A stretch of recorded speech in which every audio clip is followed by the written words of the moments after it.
Qadar itu terkait dengan spesifikasi desain, terkait dengan aturan main, dengan sunatullah. Tetapi dalam proses itu, Allah bukan melepaskan proses itu, tetapi senantiasa terlibat di dalam proses dan diantaranya kemudian mengkodokkan hasil dari proses itu. Misalnya datangnya kematian. Nah, semua itu berjalan di dalam sistem yang disebut sebagai sunatullah. Sunatullah itu dibentuk, diberikan atau dikodarkan oleh Allah tidak akan berubah. Allah menciptakan sistem di alam semesta ini di seluruh penjurunya tidak akan berubah sampai dilenyapkan kembali. Supaya ini memberikan kepastian kepada segala macam peristiwa atau usaha, rencana dan sebagainya. Kalau sunatullahnya berubah-ubah, maka kita ini berada dalam ketidakpastian di dalam kehidupan kita. Bukan, Allah menjadikan sunatullah itu sebagai sesuatu sistem yang tidak berubah. Allah berfirman di dalam surat Fat ayat 23. Sunnatullahil lati qad khalat min qabl walan tajida li sunnatillahi tabdila. Sebagai suatu sunatullah yang telah berlaku sejak dahulu kala, kamu sekali-kali tidak akan menemukan perubahan bagi sunatullah itu. Nah, lantas sistem sunatullah itu di breakdown menjadi hukum-hukum, di antaranya hukum sebab akibat. Kemudian ada hukum aksi reaksi, ada hukum keseimbangan. Nah, semuanya sistem ini, mekanisme ini tidak berubah. Bahwa sebuah peristiwa itu terjadi disebabkan oleh peristiwa-peristiwa yang lain yang terjadi sebelumnya. Itulah hukum sebab akibat. Tidak ada sebuah peristiwa pun yang terjadi tanpa ada penyebabnya, tiba-tiba muncul begitu saja. Tidak.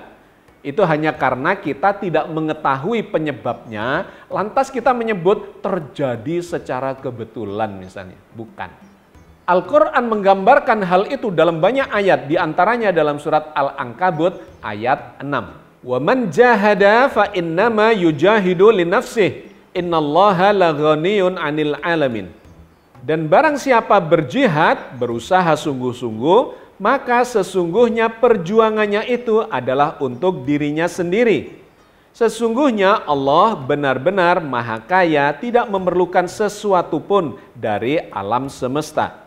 Dengan kata lain, kalau kita menginginkan sebuah akibat yang baik, ya kita harus melakukan perjuangan sebagai penyebab untuk mendapatkan kebaikan itu, kemanfaatan itu, kesuksesan, kemenangan. Karena semuanya ini mengikuti sunatullah, ada hukum sebab akibat yang tidak akan salah terjadi. Tetapi dimungkinkan akibat itu tidak secara langsung terjadi, bisa tertunda dalam waktu yang dekat atau lebih panjang atau sangat panjang. Tetapi pasti semua itu terjadi secara sebab akibat. Yang kedua adalah hukum aksi reaksi. Kalau kita melakukan sesuatu aksi, maka akan ada balasan yang bersifat reaksi, baik di dunia atau apalagi di akhirat. Semuanya sistem itu mengikuti sunatullah. Di dalam surat Al-Baqarah 286 Allah berfirman, laha ma kasabat wa 'alaiha maktasabat. Dia mendapat pahala dari kebajikan yang diusahakannya dan dia mendapat siksa dari kejahatan yang dikerjakannya. Dan yang ketiga, sunatullah bekerja dalam keseimbangan. Allah menciptakan seluruh jagat raya dengan segala peristiwa yang ada di dalamnya melalui mekanisme keseimbangan. Jika sudah terjadi sebab akibat, kemudian terjadi aksi reaksi, kalau itu sudah kembali dalam keseimbangan, suatu perbuatan direaksi dengan balasan tertentu, maka itu akan memunculkan keseimbangan kembali normal. Nah, Allah bercerita di antaranya di dalam surat Ar-Rahman ayat 7 dan ayat 8. Was-samaa'a rafa'aha wa wada'al mizan alla tadghaw fil mizan. Dan Allah telah meninggikan langit dan Dia meletakkan neraca keseimbangan supaya kamu jangan melampaui batas terhadap keseimbangan itu. Jadi demikianlah sahabat sekalian, Allah mengkodarkan sunatullah yang tidak berubah menjadi sebuah sistem dalam kehidupan kita, bahkan di alam semesta.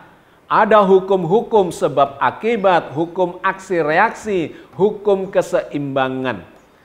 Maka kita melihat bahwa ketika dikaitkan dengan takdir, Allah itu memberikan takdir pada seseorang itu terjadi secara kontinum. Di awalnya dibentuk, dibuat, diciptakan sistemnya yang tidak berubah, dan selama proses mengikuti sunatullah itu, hukum sebab akibat, hukum aksi reaksi, dan kemudian keseimbangan.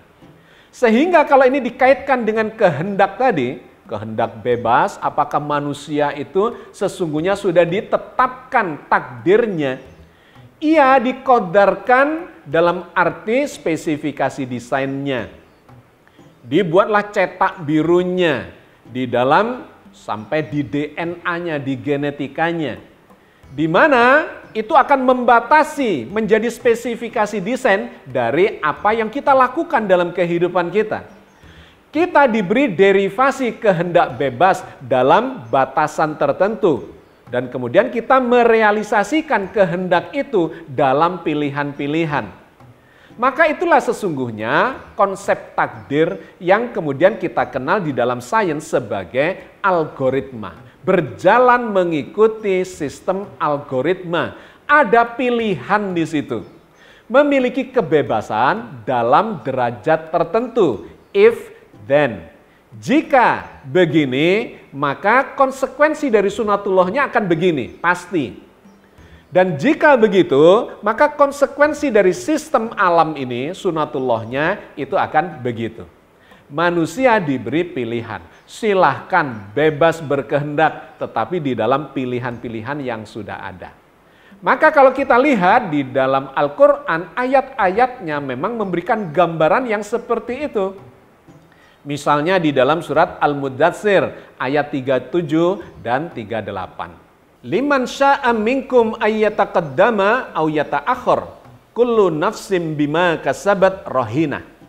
Bagi siapa saja di antara kalian yang berkehendak maju atau mundur, setiap diri bertanggung jawab atas apa yang diperbuatnya. Dan kemudian lebih jauh digambarkan di dalam surat Ar-Ra'd ayat 11 terkait dengan posisi kehendak Allah, kekuasaan Allah dengan posisi kehendak manusia. Allah berfirman di dalam surat Ar-Ra'd ayat 11. Innallaha la yughayyiru ma biqaumin hatta yughayyiru ma bi anfusihim. Sesungguhnya Allah tidak mengubah keadaan suatu kaum sampai mereka melakukan perubahan terhadap keadaan yang ada pada diri mereka sendiri. Ayat ini menarik karena memberikan gambaran tentang dua sisi ilahiyah dan sisi insaniyah, sisi kemanusiaan. Di situ digambarkan innallaha la yughayyiru ma biqaumin. Allah menyebut sisi Allah tidak akan mengubah keadaan suatu kaum. Hatta yughayyiru ma bi anfusihim, sampai orang-orang yang ada di situ, anfus itu adalah jamak dari nafs, orang per orang di dalam kaum itu melakukan proses untuk melakukan perubahan.